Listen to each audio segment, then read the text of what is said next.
সম্পর্ক, এই জন্য তুমি ডিভোর্স চাচ্ছ। কোন ছেলের সাথে সম্পর্ক আমার?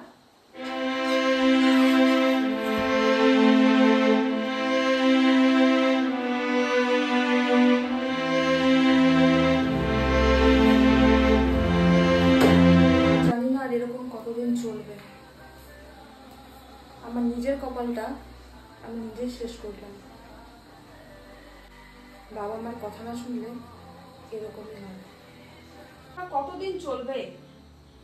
আমার টাকায় কতদিন তুমি বসে বসে খাবে? ঠিক আছে, তুমি কাজ না করো, ঘরটা তো অন্তত পক্ষে গুছিয়ে রাখতে পারো।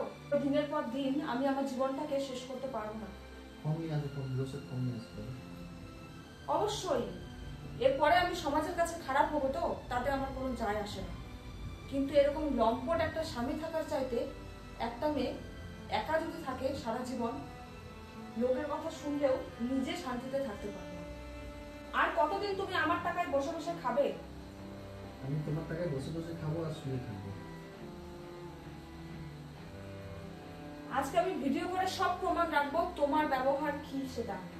দিনের পর দিন তুমি এভাবে আমাকে জ্বালিয়ে জ্বালিয়ে মারছো। আমি তোমার থেকে ডিভোর্স চাই। ফর্মটা নিয়ে আসো। ফর্মটাও আমি নিয়ে আসবো, এতটুকু কাজ তুমি করতে পারবে না? এটা শুধু আজকে না, দিনের পর দিন আমার সাথে হয়ে যাচ্ছে।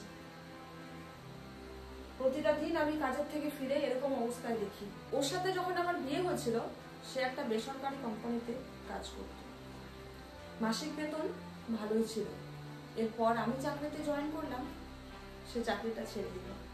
আমি অনেকবার বললাম, আজকাল আমার যা বেতন, একজনের বেতনে তো সংসার চলে না, তোমার কাজটি তুমি আবার জয়েন করো। কিন্তু না, এই যে লকডাউনের টাইমটা, তার শুয়ে বসে থেকে অভ্যাস হয়ে গেছে। সেই অভ্যাসটা সে আর চেঞ্জ করতে পারেনি। সেই 2020-21 থেকে আজ 2025 এরকমই চলছে। আমি ঘুটে ঘুটে মরছি। আমার বাড়ির লোক আমার বুঝতে যাচ্ছে না, না পাড়ার লোকজন। সবাই বলছে, তুই তো কাজ করিস, দুজনের কাজের কি দরকার? আমার কথা, বাড়ির কাজ করে দিত তবু মনটা খুশিতে থাকতো। কিন্তু না, রোজ বাড়ি এসে আমি এই পরিস্থিতির শিকার হই। রান্নাটাও এখন আমাকে করে খেতে হবে। আমি কতদিন বাইরে খাবো? আর এই বাড়িটা আমার লোনের টাকায় নেওয়া হয়েছিল। আমি কেন ছেড়ে যাবো এই বাড়িটা?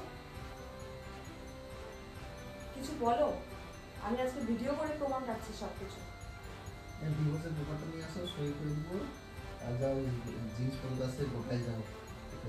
হ্যাঁ, আমার জিনিসপত্র নিয়ে তোমাকে চিন্তা করতে হবে না। আমার জিনিসপত্র আমি ঠিক বুঝিয়ে নেব। কি হলো, জবাব দাও। হ্যাঁ, ডিভোর্স চাও তো? ফর্মটা নিয়ে আসো, আমি ডিভোর্স দিয়ে দেবো। তোমার যে ওই ছেলেটার সঙ্গে সম্পর্ক, ওই জন্য তুমি ডিভোর্স চাচ্ছ। কোন ছেলের সাথে সম্পর্ক আমার? সে আমি বলবো না, সে তুমি নিজেই জানো। দেখুন, নিজেরাই দিনের পর দিন এভাবে মানসিক অত্যাচার করবে, আর যখন একটা মেয়ে তুমি কার সঙ্গে সম্পর্ক সেটা আমি বলবো না, তুমি নিজেই জানো। অতিষ্ঠ হয়ে যখন ডিভোর্স চাইবে, তখন তাকে বদনাম করা হবে সেই মেয়েটার অন্য কারোর সাথে সম্পর্ক ছিল। বাহ, এরকমই শিক্ষা পেয়েছো তুমি তোমার বাড়ির থেকে, তাই না? আমি যেটা দেখছি সেটাই বলতেছি।